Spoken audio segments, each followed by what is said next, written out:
Depuis le début de la pandémie de COVID-19, des centaines de millions de personnes ont attrapé le virus. Comment expliquer que certaines d'entre elles ont été gravement malades, voire en soient décédées, alors que d'autres ont eu peu ou même pas de symptômes? La réponse pourrait se trouver dans notre ADN. Contre la COVID-19, les grandes règles sont bien connues. Des facteurs comme l'âge, l'obésité ou les problèmes cardiaques sont des handicaps. Ils augmentent le risque de souffrir d'une maladie grave. Mais il reste une part de hasard. Des gens jeunes, au sommet de leur forme, tombent gravement malades. D'autres, au contraire, ne sont pas touchés malgré leurs rencontres répétées avec le virus. Comment l'expliquer? La réponse est peut-être écrite dans notre code génétique. Des petites variations dans l'agencement des 4 éléments de base de notre ADN pourraient modifier notre réponse au virus. Une mauvaise pioche pour les uns, une combinaison gagnante pour d'autres.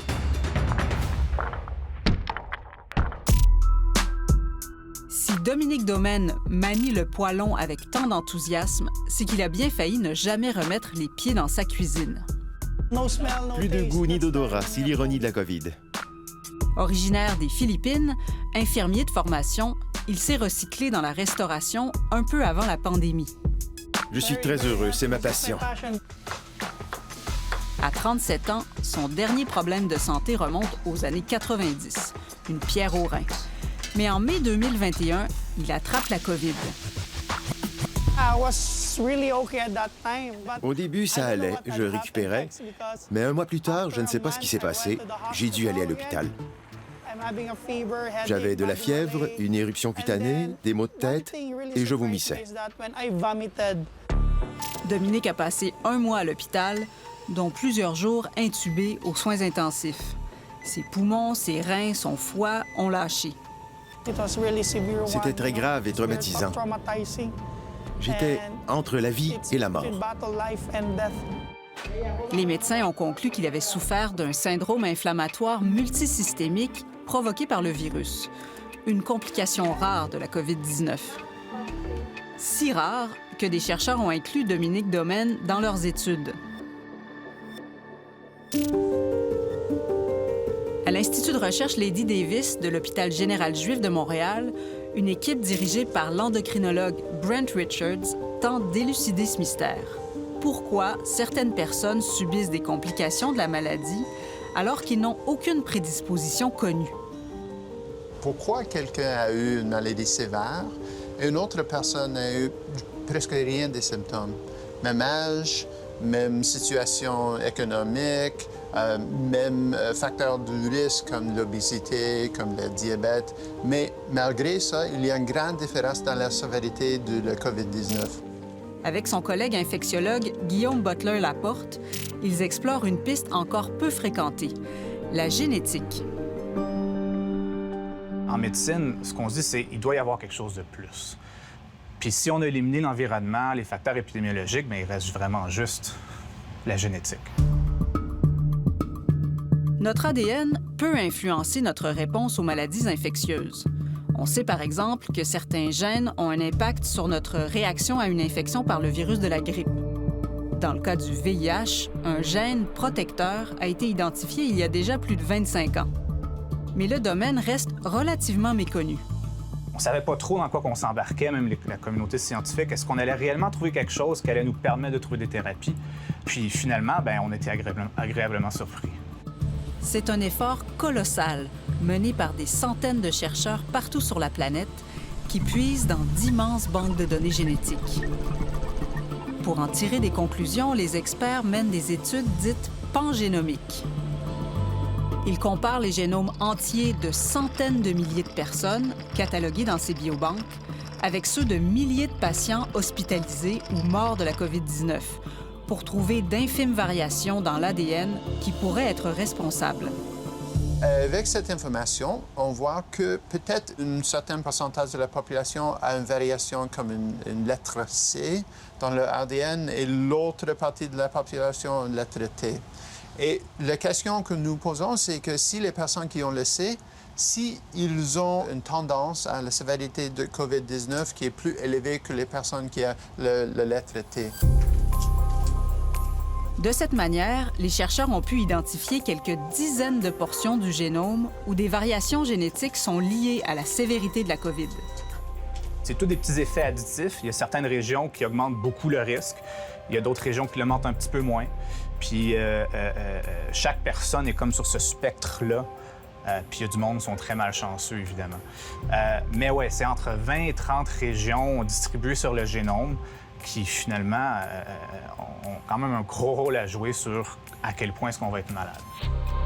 Une de ces régions se trouve sur la 3e de nos 23 paires de chromosomes. Quelque part dans ces milliers de molécules ou de lettres qui composent l'ADN, des petites modifications peuvent doubler le risque de certaines complications de la COVID-19. Ça, c'est un des plus grands facteurs de risque. Comme tous les autres grands facteurs de risque, comme l'obésité, comme le diabète type 2, comme l'hypertension. Alors ça, c'est un facteur de risque qui est à peu près le même niveau que ces facteurs de risque cliniques qui sont vraiment bien connus par la population. Si la loterie génétique peut augmenter le risque de maladies graves, d'autres semblent au contraire avoir tiré le bon numéro. C'est ce que se dit Raphaël Dupuis après des mois à côtoyer le virus de près. Vous me direz qu'elle est à combien sur 10, votre douleur? Au début, il était à 10. Ah oui? C'est le risque du métier pour cette étudiante en sciences infirmières qui a entamé ses stages juste avant la pandémie. Comme autrement, on ne peut jamais savoir le statut des patients quand ils arrivent. La plupart sont inconscients. Donc, c'est impossible de savoir si oui ou non ils ont la COVID. Le stage juste avant un soin critique, j'étais dans une unité COVID, en fait, à l'hôpital Maisonneuve-Rosemont. Donc, plein d'opportunités pour être exposée à la COVID. Sans compter qu'en plus des patients, elle s'est occupée en janvier 2021 de son conjoint malade.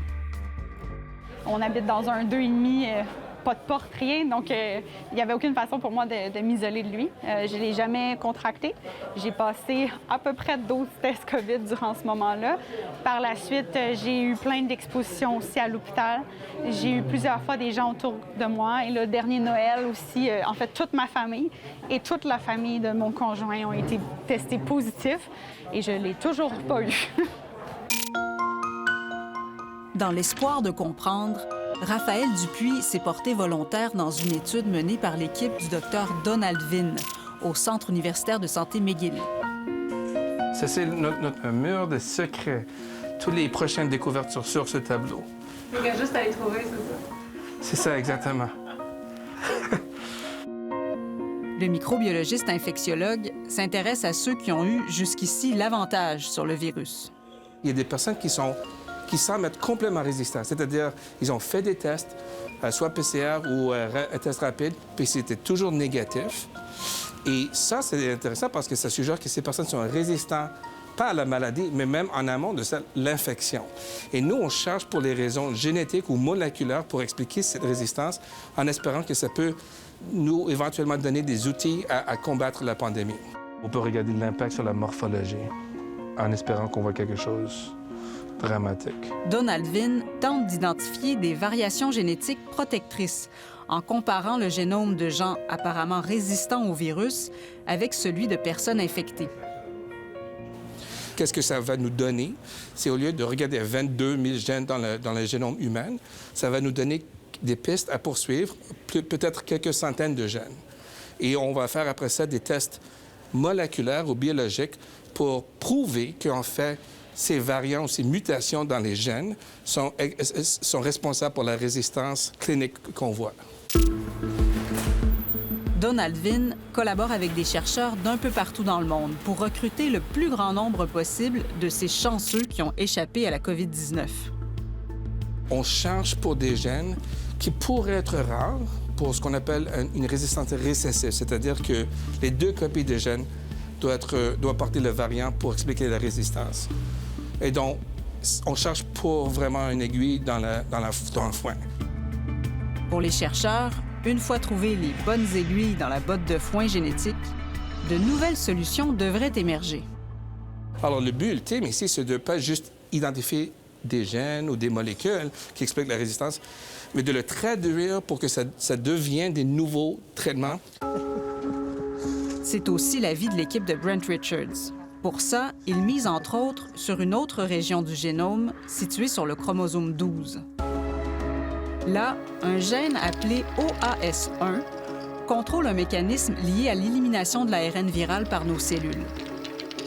Or, des niveaux plus élevés de protéines produites par ce gène réduisent le risque de complications liées à la COVID-19. Et les chercheurs ont pu montrer que ceux qui portent un variant de ce gène sont mieux protégés contre les complications. La preuve, selon eux, que cette variation génétique entraîne une protection. Ce que ça veut dire, finalement, c'est qu'on est non seulement capable de poser la question est-ce que le variant est associé à la maladie ou est-ce que la protéine est associée à la maladie, mais est-ce qu'elle cause la maladie? C'est ça qui est génial avec la génétique, c'est que toutes ces associations-là, si on les utilise correctement, on peut répondre à une question causale et non seulement une question d'association.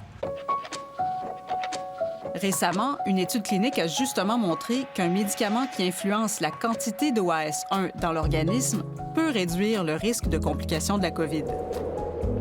Ils ont remarqué une diminution de l'admission à l'hôpital, visite à la salle d'urgence et la salle de soins intensifs par 50 % avec juste une injection. Nous savons que cet médicament influence le gène que nous avons trouvé. Alors, ce n'est pas juste pour stratifier la population avec les génétiques, mais c'est pour trouver les cibles pour les médicaments, pour traiter toute la population qui ont eu une infection avec le COVID. De quoi réjouir Dominique Domen, pour qui participer à ces recherches allait de soi après avoir frôlé la mort de près.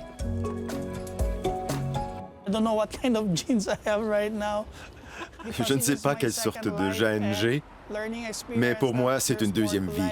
Et il faut en profiter. À terme, comprendre comment notre génétique influence notre réponse aux infections pourrait permettre de mieux les traiter. C'est excitant, là. Ça ouvre les portes à finalement trouver une meilleure thérapie pour beaucoup de maladies, dont plusieurs qui ont été négligées pendant longtemps. Il y a tout un champ de recherche qui vient de s'ouvrir, puis on n'avait aucune idée que c'était là. Dans notre combat contre le virus, les gagnants, comme les moins chanceux, peuvent nous aider à prendre notre revanche.